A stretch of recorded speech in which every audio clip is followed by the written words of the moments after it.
Beleza. Agora foi. Então tá, gente, muito boa noite. É bom estar com vocês nessa noite. É bom a gente estar conversando aí. Faz tempo que a gente não tinha nosso estudo bíblico, né? Estamos retornando aí em março. E aqui quem vos fala é o Madeira. E aqui junto com a gente nessa reunião está o Gui Moraes, Calorindo, Dani Fernandes, Isis, Júlia Lima, Júlia Rosa, Lana, Larissa Mansur e Larissa Serafini. Não deixa eu pronunciar o nome errado aqui da menina, né? Gente, bom estar com vocês. Hoje a gente vai estar dando continuidade ao estudo de João, do João capítulo 11 até do verso 21 até o verso 40. Então, seguindo a linha que o Matheus trouxe para nós ontem. Tem bastante coisa legal para conversar hoje. E vamos ao texto bíblico, então, tá? Só relembrando, né?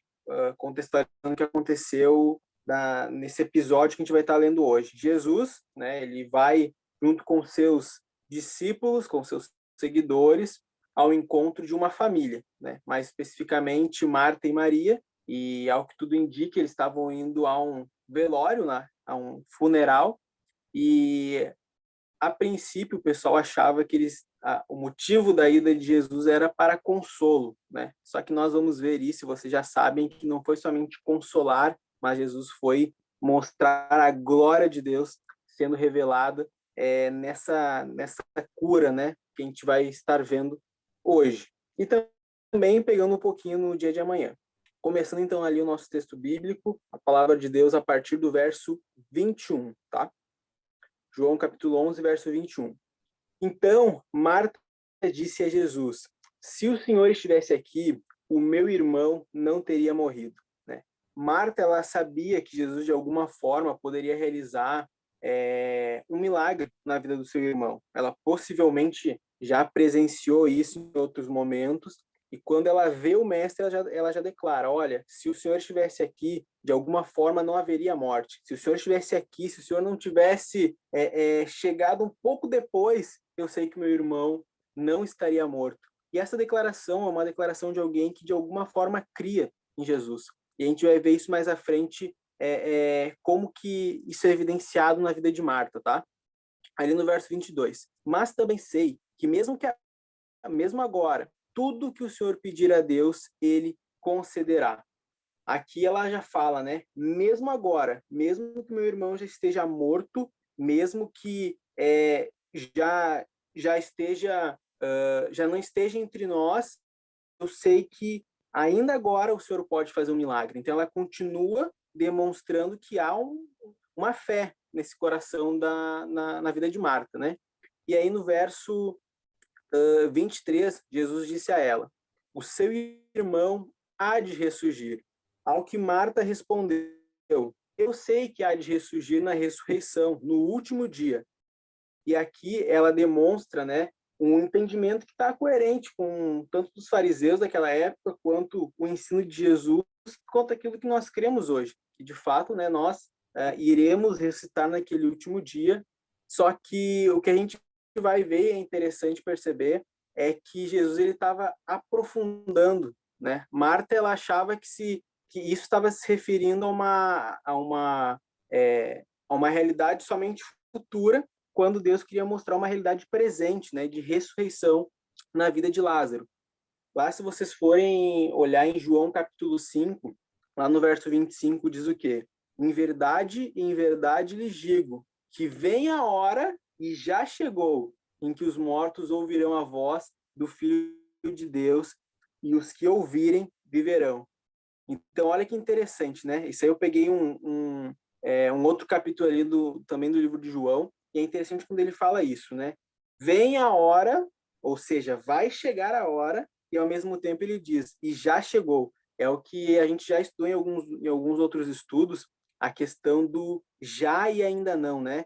Essa realidade da ressurreição, para todo aquele que crê em Jesus, é uma realidade que nós experimentamos hoje. Nós estávamos mortos em nossos pecados e delitos, como diz a Escritura, mortos espiritualmente falando, e nós ouvimos a voz do Filho de Deus e ele nos trouxe vida. Ou seja, essa realidade nós já experimentamos hoje. Todo aquele que crê em Jesus, todo aquele que entregou a sua vida a ele, já experimentou, já deixou da morte e já passou agora a habitar em vida.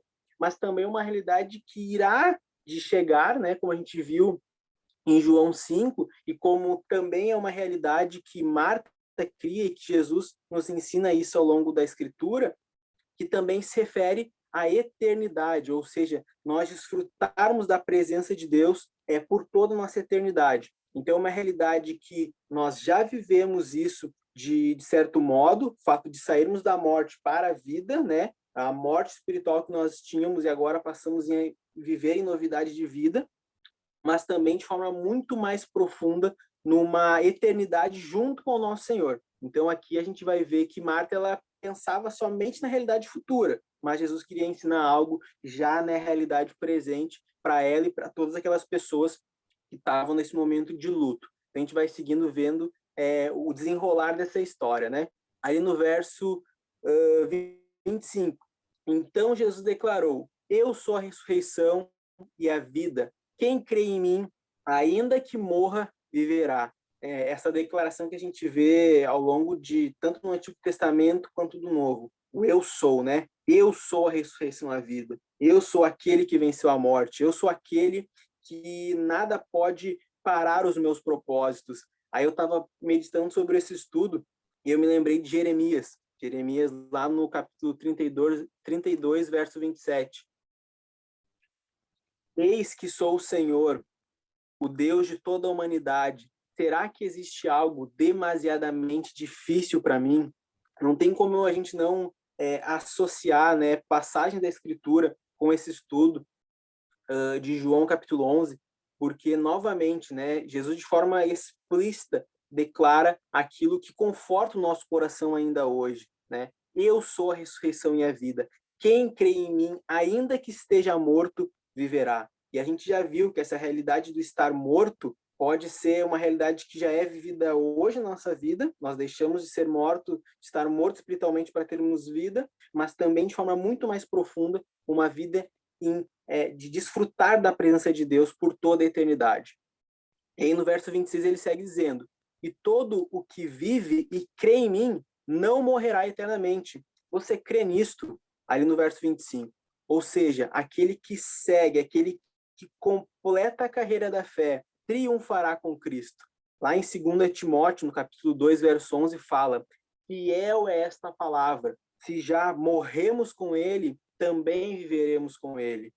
Gente, isso é a âncora para nossa alma. O fato de sabermos que há esperança, gente, mesmo diante da pandemia, mesmo diante do luto, mesmo diante da morte, mesmo diante da tristeza, há esperança de saber que aqueles que estão em Cristo, ainda que estejam mortos, viverão, sabe?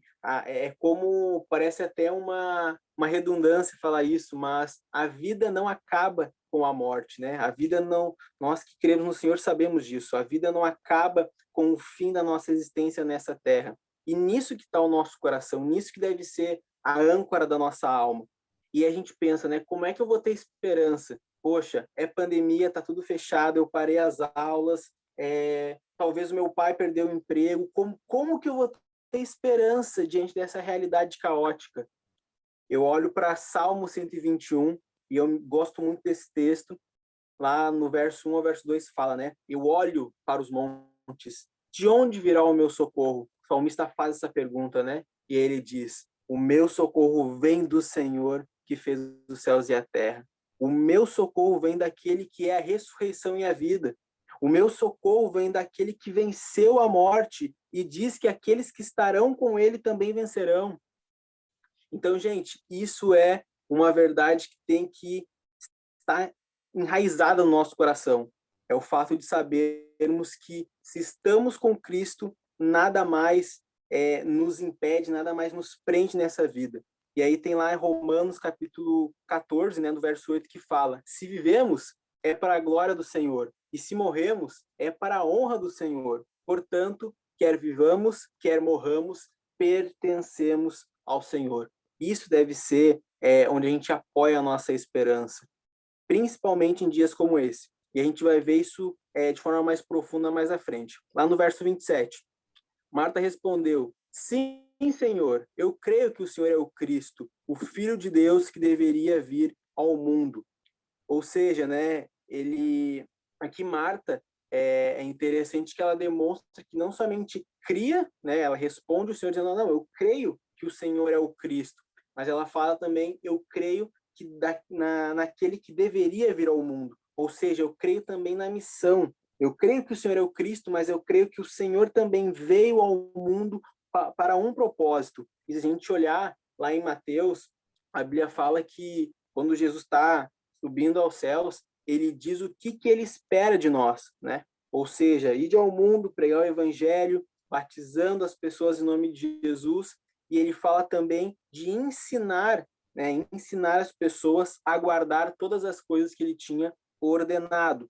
Ou seja, qual é a missão de Jesus e qual é a missão que ele pede para que eu e você participe? Evangelismo e discipulado, de forma muito resumida. Evangelismo de anunciar a boa notícia e discipular de ensinar esse que ouviu a boa notícia e creu a viver uma vida agora como seguidor de Jesus. E o que a gente está fazendo nessa noite é discipulado, é aprender daquilo que o Senhor tem para nos ensinar através da palavra, para que a gente, né, obedeça tudo aquilo que ele tem nos ordenado.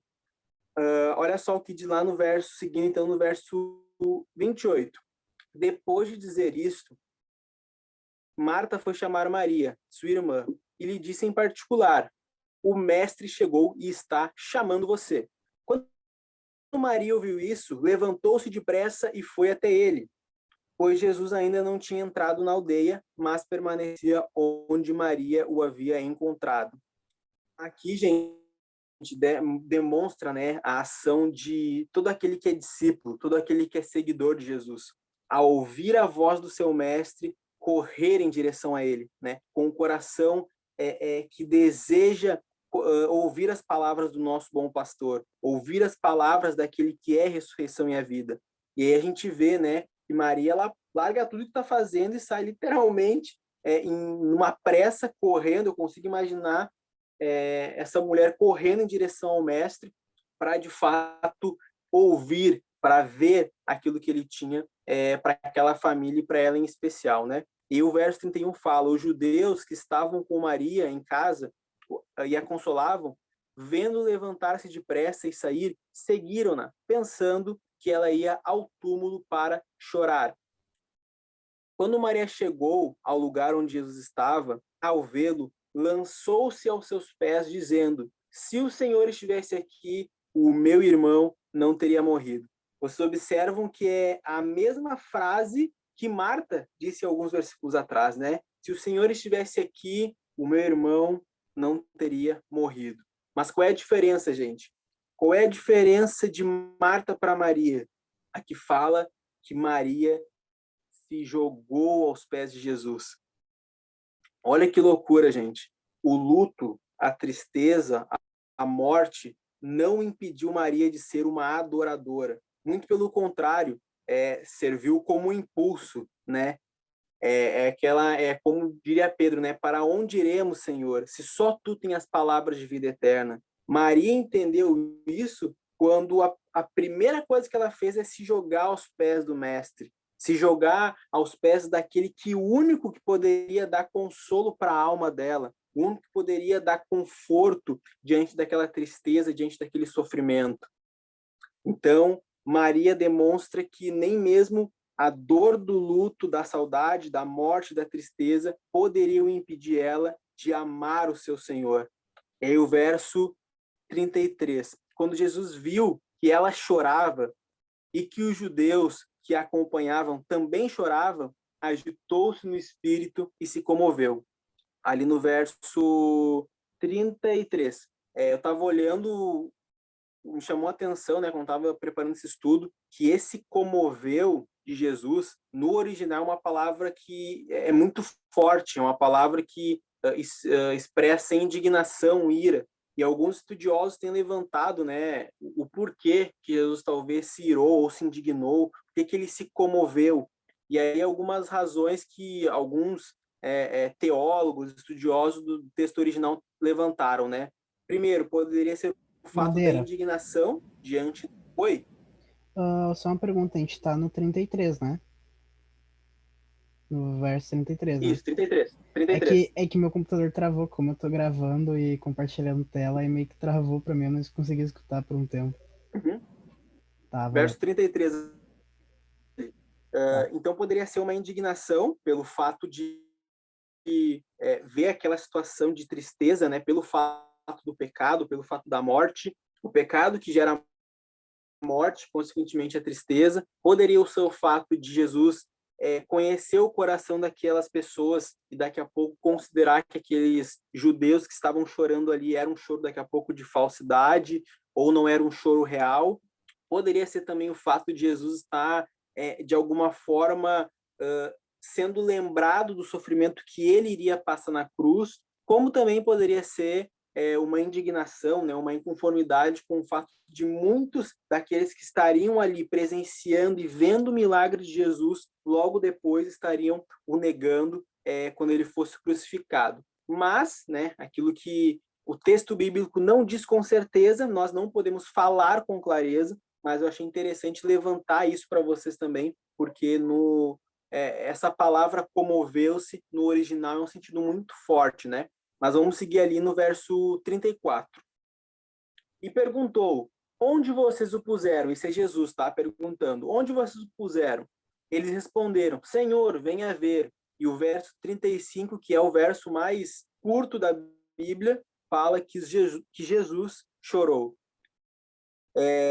Gente, vocês viram, né, que no estudo de ontem, Jesus ele sabia qual era o motivo da ida dele junto com os discípulos ver Lázaro, né? Ver aquela família, ver Maria, ver Marta. E o objetivo, ele diz, olha, vocês verão a glória de Deus. Ele sabia que ele iria ressuscitar Lázaro. Só que no verso 35 fala que Jesus chorou. E eu pergunto para você, gente, por que Jesus chorou? Se ele sabia que ele iria curar, se ele sabia que a ressurreição do seu amigo amado, iria acontecer, por que então ele chora? Por que ele olha para aquelas pessoas e se entristece e chora junto com elas? E aqui, gente, me quebra, né? Quando eu olho e vejo a humanidade de Jesus sendo evidenciada aqui. Um Deus que se compadece dos seus filhos. Porque, para pensar, ele poderia simplesmente dizer, gente, vamos parar com o choro, ou então, galera, não precisem chorar, eu vou curar Lázaro, olha aqui, ó, remove a pedra, sabe? Mas a Bíblia fala que ele olha aquelas pessoas e ele também se entristece. Né? Isso mostra Jesus sendo vulnerável, Jesus sendo espontâneo. E a Bíblia diz lá em Romanos, no capítulo 12, verso 15, alegrem-se com os que se alegram e chorem com os que choram. Deus ele não pede nada para mim e para você que ele mesmo já não tenha feito. Então, quando a Bíblia fala para nós, olha, se alegre com os que se alegram e chorem com os que choram, é porque Jesus já fez isso de alguma forma. É porque Deus já nos mostrou como deve ser feito isso. E aqui a gente vê que Jesus, ele literalmente consola essas pessoas, ele literalmente chora com essas pessoas. E aí não representa na verdade uma falta de fé, mas representa um profundo pesar. Olha, eu me compadeço da tua dor. Eu talvez eu não tenha palavras para dizer agora, mas eu vou estar aqui com vocês. Eu me compadeço junto com vocês. E aí cabe a nós, como seguidor, estar atento também às necessidades de outras pessoas, principalmente em momentos como pandemia, em momento onde pessoas estão passando por depressão, onde pessoas estão passando pela dor do luto, nós estarmos atentos de chorar com os que choram. E a gente vai vendo a sequência aqui dos versos, do como que isso se desenrolou depois que Jesus mostra, né, a sua espontaneidade, a sua coragem para ser vulnerável. Continuando ali no verso 36. Então os judeus disseram, vejam o quanto ele o amava. Mas alguns disseram, será que ele, que abriu os olhos do cego, não poderia fazer com que Lázaro não morresse?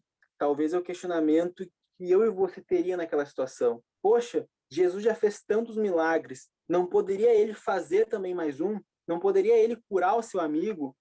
Muitos irmãos nossos têm passado por essas perguntas também hoje, né? Não poderia Deus curar, não poderia Deus livrar, só que a gente precisa se lembrar também, gente, que muitas vezes o plano de Deus diverge dos nossos planos. O plano do Senhor muitas vezes não é conforme a nossa vontade.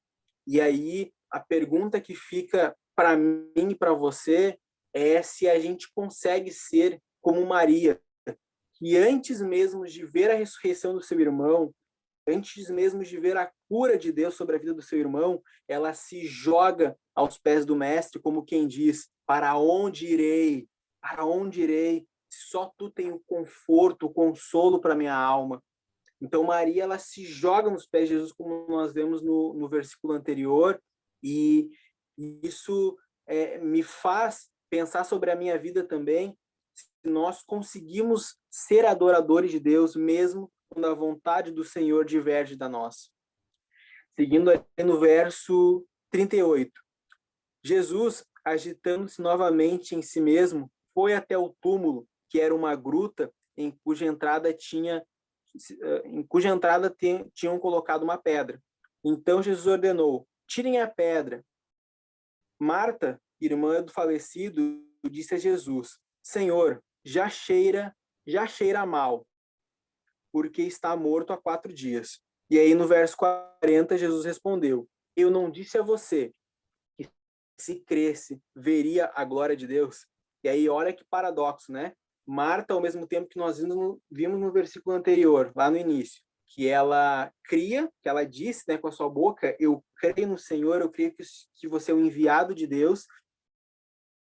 Nesse momento onde Jesus pede dela uma ação, ela já se questiona, né? Ah, Senhor, mas qual é a necessidade disso? Tá fedendo, tá cheirando mal, vai levantar um cheiro de defunto aqui furioso. E aí Jesus fala, né? Relembra ela de algo que ele tinha falado lá no início daquela conversa. Eu não disse a você, e se você cresce, veria a glória de Deus? Isso aqui me ensina muito sobre uma fé prática, né? Uma fé que não é somente no campo da ideia, no campo do, não, eu creio, eu acredito no Senhor, eu acredito que Ele é o meu bom pastor, mas quando Deus pede de mim uma atitude que seja conforme aquilo que eu creio, conforme a minha declaração de fé, eu às vezes me pergunto se eu não tenho agido como Marta, sabe? Se eu não tenho receio de tirar essa pedra, pode ser uma situação, pode ser um pecado não confessado, pode ser uma situação onde eu esteja com medo de enfrentar, e aí eu me pergunto se muitas vezes a gente não está com esse mesmo sentimento, né? Eu creio no meu coração, mas quando Deus pede de nós uma ação, nós damos 2 passos para trás. E aqui, pegando o contexto e o propósito desse milagre, Jesus ele ensina para nós que muito mais do que uma cura física, que foi o que ele fez com Lázaro, Deus ele quer restaurar e nos dar uma cura espiritual. Gente, o maior problema que Jesus poderia resolver já foi resolvido. E não é Covid, é pecado. O maior problema que nós poderíamos enfrentar se chama pecado. E Deus resolveu isso lá na cruz do Calvário. Então, o fato de sabermos que nós passamos da morte para a vida tem que ser com uma âncora para nossa alma. Tem que ser com uma firme convicção de saber que nós na verdade não sabemos quando o Covid vai passar, não sabemos se estaremos, se passaremos por isso, não sabemos quando, não sabemos quais pessoas queridas ou conhecidos nossos serão levados por esse vírus, mas nós sabemos de algo, que todo aquele que crê, ainda que esteja morto, viverá. E a gente vai continuar vendo o contexto dessa cura no estudo de amanhã. Beleza?